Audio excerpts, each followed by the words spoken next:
Hello दोस्तों, welcome back once again to Insiderpedia. तो दोस्तों आज हम डिस्कस करेंगे वीए टेक वेबैक लिमिटेड के बारे में। तो आज दोस्तों इस वीडियो में हम टेक्नो फंडा एनालिसिस करेंगे और उसका नाम काफ़ी बड़ा है, वीए टेक वेबैक लिमिटेड, तो मैं शॉर्ट में वेबैक कहूँगा। तो वेबैक का टेक्नो फंडामेंटल एनालिसिस करेंगे और देखेंगे कि ये शेयर करंट टाइम में परफॉर्म कैसे कर रहा है, इसके सामने बिजनेस अपॉर्चुनिटी कैसी है, पास्ट में इनका बिजनेस कैसा चल रहा था, अभी किस तरह से बिजनेस इनका शेप कर रहा है।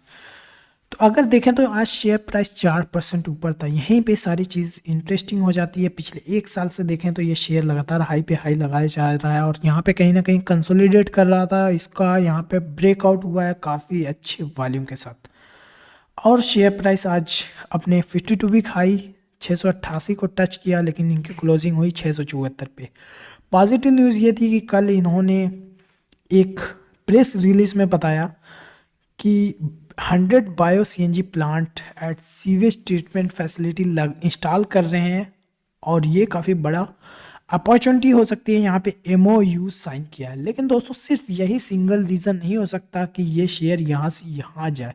लेकिन तो यही सब सारी चीज़ें डिस्कस करेंगे, ओवरऑल देखेंगे कि वेबैक लिमिटेड में क्या कुछ चल रहा है। तो अगर इनका मैक्सिमम वाला चार्ट ओपन करें तो इनका शेयर कुछ अच्छा इंफॉर्मेशन नहीं दे रहा है। 2015 में ये करीब 900 रुपये का हुआ करता था, फिर ये 90% क्रैश कर गया था 2020 आते आते। फिर यहाँ से ये शेयर बाउंस बैक किया और काफ़ी तेज़ी के साथ अभी 700-800 के लेवल को टच करता हुआ दिखाई दे रहा है। इसी के साथ हम थोड़ा सा फाइनेंशियल पे नज़र देख लेते हैं कि 2015 में 2500 करोड़ के आसपास रेवेन्यू थी। आज भी रेवेन्यू कहीं आसपास है, कुछ ज़्यादा इंप्रूवमेंट नहीं हुआ है। और नेट प्रॉफिट 112 करोड़ का दिख रहा था, आज तो सिर्फ 44 करोड़ का दिख रहा है। लेकिन दोस्तों ये पिक्चर अभी अधूरी है। अगर हम थोड़ा सा ध्यान से यहाँ पे आकर के देखें तो यहाँ पे इन्होंने एक बड़ा सा राइट ऑफ किया है 232 करोड़ का, और पिछले 2 क्वार्टर से ये 50 से 60 करोड़ रुपए का प्रॉफिट रिपोर्ट कर रहे हैं। तो इससे चीज़ क्लियर हो जाती है कि अगर हम इसको एनुअलाइज्ड बेसिस पे देखें तो तकरीबन 200 करोड़ रुपए का प्रॉफिट इनको होता हुआ दिख रहा है। और उसके हिसाब से ये 20-21 के पी पे ट्रेड कर रहा है, 20 का पी, जो मुझे लगता है कि अगर कंपनी ग्रो करती है तो ये पी वैल्यूएशन काफ़ी रिजनेबल हो सकती है, काफ़ी कम भी हो सकती है। तो इसमें पॉजिटिव चेंज ये हुआ कि इनका ऑपरेटिंग प्रॉफिट मार्जिन अगर पिछले 10 सालों का देखें तो कहीं 8-9 7% का दिखता था, लेकिन पिछले 2 क्वार्टर से ये 10%, और लास्ट क्वार्टर का जो फाइनेंशियल रिजल्ट आया था इसमें 13% का ऑपरेटिंग प्रॉफिट मार्जिन काफ़ी हेल्दी है। और इसके अलावा कुछ ऐसे स्टेप्स ले रही है कंपनी जिसकी वजह से ये काफ़ी चीज़ें इंटरेस्टिंग हो जाती है। अगर कंपनी का हिस्ट्री के बारे में देखें तो ये 100 years old Indian multinational company है जिसका हेडक्वार्टर चेन्नई में है। तो आप समझ सकते हैं कि ये 1924 की इतनी पुरानी कंपनी ये काम करती है, desalination and water treatment project install करती है, ऑपरेट करती है, मेंटेनेंस करती है म्युनिसिपल और इंडस्ट्रियल कॉरपोरेशन के लिए। तो यहाँ पे ही हमें समझना ज़रूरी है कि पास्ट में इनका बिजनेस कैसा था, अभी क्या बिजनेस में पॉजिटिव डेवलपमेंट हो रहा है। तो चलिए करते हैं, एक एक करके शुरू करते हैं।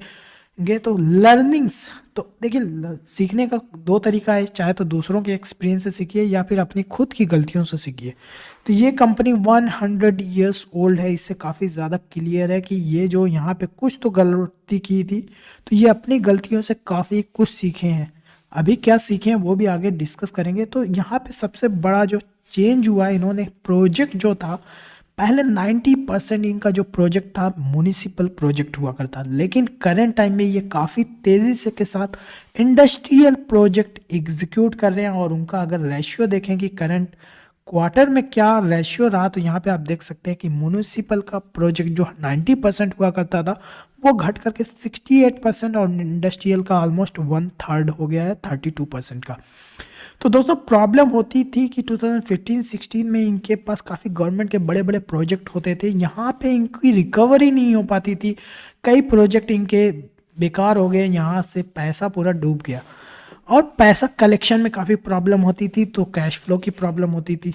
तो यहाँ पे इनको समझ में आया कि गवर्नमेंट के साथ हम अगर काम करेंगे तो ग्रो नहीं हो पाएंगे, हमारे चाहिए कि गवर्नमेंट से हट करके हमें इंडस्ट्रियल प्रोजेक्ट को एग्जीक्यूट करे, तो यहाँ पे हमारा कैश फ्लो इम्प्रूव होगा। तो ये एक सबसे बड़ी लर्निंग थी और बिजनेस में ये चेंजेस वाकई में दिख रहा है। इसकी वजह से ही हम देख सकते हैं कि इनका कैश फ्लो इसके साथ साथ मार्जिन भी इम्प्रूव कर रहा है।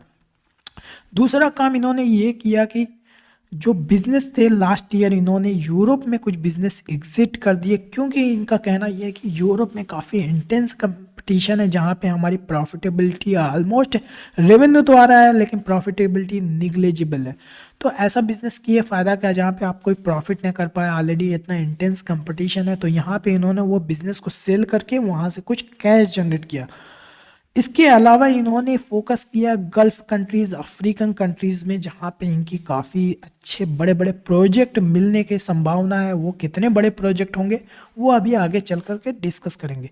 इसके अलावा ग्रीन हाइड्रोजन बहुत बड़ी अपॉर्चुनिटी है। ग्रीन हाइड्रोजन जो है, हाइड्रोजन बनाने के लिए आपको क्या चाहिए, पानी चाहिए, क्योंकि पानी का फार्मूला होता है H2O। पानी से आप हाइड्रोजन और ऑक्सीजन को अलग करो तो ऑक्सीजन को एज ए एनर्जी यूज़ किया जाता है। बचपन में हमने पढ़ा था, लेकिन आज ये लग रहा है कि अब ये रियलिटी में हो जाएगा।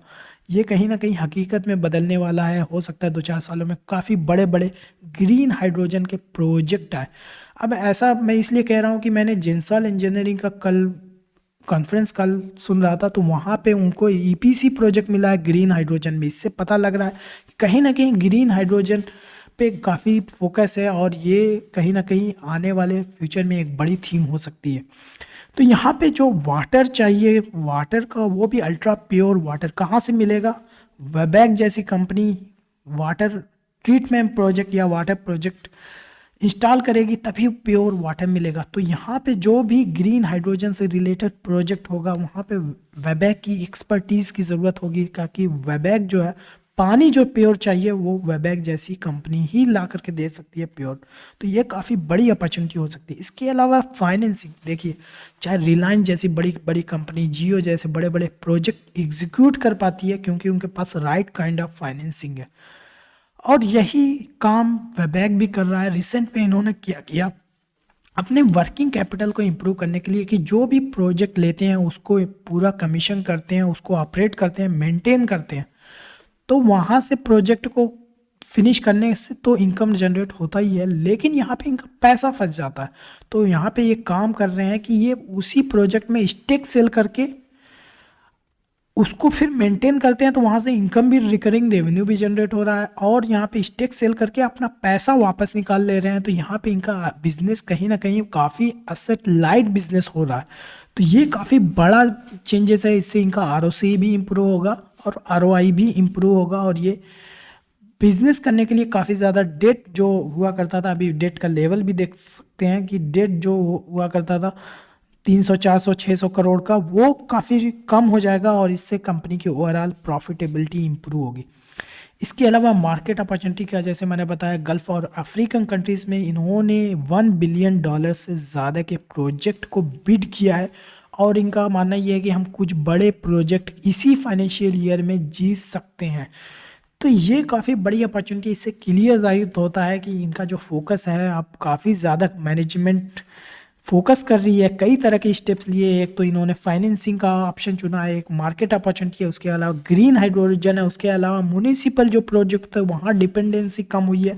उसी वजह से आप देख सकते हैं कि इतना तेज़ी से जो शेयर क्रैश किया था 5 सालों से, ये पिछले 1-1.5 सालों में काफ़ी ज़्यादा मल्टी बैगर रिटर्न्स दिया है। तो शेयर अभी 20 के पी पे है। अगर ये सारी चीज़ें पॉजिटिव डेवलपमेंट जो हो रहे हैं कंपनी में अच्छे से एग्जीक्यूट किया जाए तो आने वाले फ्यूचर में ये काफ़ी अच्छा मल्टी बैगर बनने वाला ये शेयर हो सकता है। तो दोस्तों, उम्मीद करता हूँ कि वेबैक लिमिटेड में जो भी पॉजिटिव डेवलपमेंट हो रहे हैं उसको समझ गए होंगे और वीडियो अच्छा लगा तो लाइक करें और चैनल को अभी तक सब्सक्राइब नहीं किया तो सब्सक्राइब कर लीजिए। And thank you for watching.